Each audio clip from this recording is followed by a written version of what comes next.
देश का मिजाज ईस्ट। नमस्कार, लेट्स माइक देश का मिजाज और खबरें ईस्ट से। पश्चिम बंगाल में एसआईआर की सुनवाई शुरू हो गई है। राज्य भर में 3,234 सुनवाई केंद्र स्थापित किए गए हैं। पहले चरण में करीब 32 लाख अनमैप्ड मतदाताओं को बुलाया जाएगा, जो 2002 की मतदाता सूची से अपना या अपने परिवार का लिंक नहीं जोड़ पाए हैं। मतदाता 12 मान्यता प्राप्त दस्तावेजों में से कोई भी जमा करा सकते हैं, जिसमें आधार कार्ड भी शामिल है, लेकिन आधार अकेले मान्य नहीं होगा। चुनाव आयोग ने चेतावनी दी है कि नकली या जाली दस्तावेज जमा करने पर सजा होगी। राज्य के मुख्य निर्वाचन अधिकारी मनोज कुमार अग्रवाल ने कहा है कि सुनवाई की सभी तैयारियां पूरी हैं। 4,500 से अधिक माइक्रो ऑब्जर्वर्स की सख्त निगरानी में सुनवाई होगी।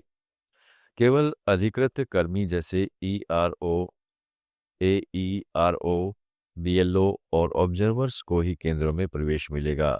हर केंद्र पर फोटो डॉक्यूमेंटेशन भी किया जाएगा।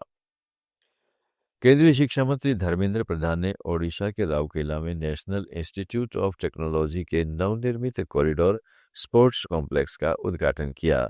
इस मौके पर उन्होंने छात्रों के सर्वांगीण विकास के लिए कई महत्वपूर्ण विकास परियोजनाओं की आधारशिला रखी। कार्यक्रम में एनआईटी के निदेशक, फैकल्टी और बड़ी संख्या में छात्र मौजूद रहे। इंडोर स्पोर्ट्स कॉम्प्लेक्स में बैडमिंटन, टेबल टेनिस, जिम तथा अन्य इंडोर गेम्स भी आधुनिक सुविधाएं उपलब्ध हैं, जो छात्रों को खेलों में आगे बढ़ने का बेहतर अवसर प्रदान करेगी। मंत्री धर्मेंद्र प्रधान ने कहा, आने वाले दिनों में देश में जो तकनीकी क्रांति आएगी, उसमें एनआईटी राउरकेला के विद्यार्थी स्टार्टअप में भी अच्छा कर रहे हैं।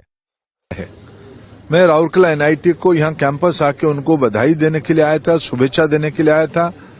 आने वाले दिनों में देश की जो टेक्नोलॉजिकल रिवोल्यूशन होने वाला है, माननीय प्रधानमंत्री नरेंद्र मोदी जी ने आह्वान किया है, विकसित भारत बनानी है।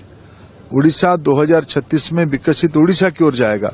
उसमें एनआईटी राउरकेला की एक लीडरशिप रोल रहेगा, यह मेरा पूरा विश्वास है। एनआईटी राउरकेला की स्टूडेंट्स आज स्टार्टअप इकोसिस्टम में भी अच्छा नाम करना शुरू किए हैं। ग्लोबल प्रॉब्लम्स के सोल्यूशन एनआईटी राउरकेला निकालेगी, ये मेरा पूरा विश्वास है।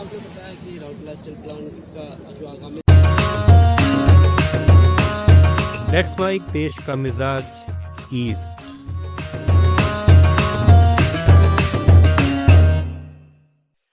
झारखंड के रांची में कांग्रेस नेता राकेश सिन्हा ने 2017 के चर्चित उन्नाव रेप मामले में दोषी पूर्व भाजपा विधायक कुलदीप सिंह सेंगर को नई दिल्ली हाईकोर्ट से मिली जमानत पर कड़ी प्रतिक्रिया दी है।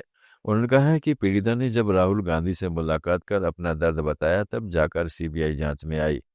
उसके बाद सीबीआई ने सरकार बचाने के लिए सुप्रीम कोर्ट का दरवाजा खटखटाया। सिन्हा ने सवाल उठाया कि ऐसा व्यक्ति जमानत पर बाहर कैसे छूट गया। बता दें, दिल्ली हाईकोर्ट ने 23 दिसंबर को तकनीकी आधार पर सेंगर की उम्र कैद की सजा निलंबित कर सशर्त जमानत दे दी। कोर्ट ने कहा है कि विधायक को पब्लिक सर्वेंट नहीं माना जा सकता, इसलिए पॉक्सो की कठोर धाराएं लागू नहीं होगी। हालांकि सेंगर अभी जेल में ही है, क्योंकि पीड़िता के पिता की हिरासत मौत के अलग मामले में उन्हें 10 साल की सजा है। आदरणीय राहुल गांधी से मुलाकात की और अपनी दर्द बताई।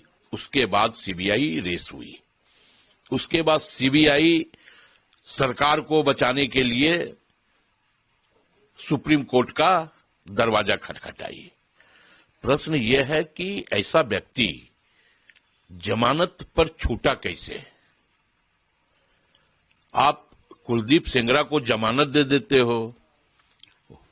सोनम केंद्रीय मंत्री गिरिराज सिंह ने राजस्थान के चौमू में अतिक्रमण हटाने के दौरान हुई पथराव की घटना पर राजस्थान सरकार का समर्थन किया है। उन्होंने बिहार के बेगूसराय में मीडिया से बातचीत में कहा कि राजस्थान सरकार अतिक्रमण के खिलाफ कार्रवाई कर रही थी और ऐसा नहीं है कि यदि किसी मस्जिद के बगल में अतिक्रमण हो तो उसे नहीं हटाया जा सकता। गिरिराज सिंह ने स्पष्ट किया है कि सरकार इस शक्ति परीक्षण से डरने वाली नहीं है और अतिक्रमण हटाने का काम जारी रहेगा। यह बयान जयपुर के चौमू कस्बे में हिंसा के बाद आया है, जहां कलंदरी मस्जिद के बाहर सड़क किनारे पड़े पत्थरों और लोहे की रेलिंग को हटाने के दौरान पुलिस ने पथराव कर दिया था। जुड़े रहिएगा लेट्स माइक के साथ। आप सुन रहे थे let's make more than radio. Follow कीजिए हमें हमारे सोशल मीडिया प्लेटफॉर्म्स पर।